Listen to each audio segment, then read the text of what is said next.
নাবলুসের কুসরা শহরে মসজিদে আগুন, পরপর দুটি মসজিদ পুড়িয়ে দেয় দখলদাররা। শুধু অগ্নিসংযোগই নয়, স্থানীয় ফিলিস্তিনিদের অভিযোগ, গভীর রাতে মুখোশধারীরা মসজিদের প্রবেশপথে বিস্ফোরণও ঘটায়। দেয়ালে স্প্রে করে লেখা হয় ইহুদিদের প্রতিশোধ। জানালা দিয়ে হঠাৎ দেখলাম লালচে আলোর ঝলকানি। তারা পায়ে হেঁটে আসছিল, তাই টেরই পাইনি।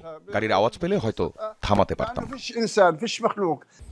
গত শুক্রবার প্রাণঘাতী সংঘাতের পরই আবার উত্তপ্ত হয়ে ওঠে দখলকৃত পশ্চিম তীরের পরিস্থিতি।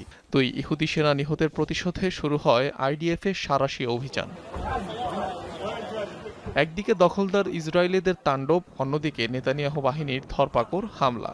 নাবলুস, তুলকারেম, হেব্রনে বাড়ি বাড়ি গিয়ে চলছে অভিযান, ভাঙচুর, অগ্নিসংযোগ। 2 দিনে আটক 120 জনের বেশি ফিলিস্তিনি। এমনকি হাসপাতালেও তল্লাশি, ধরপাকড় চালানো হয়। অনেককেই ফিল্ড ডিটেনশন সেন্টারে নিয়ে যাওয়া হয়, সেখানে তাদের জেরা করা হয়।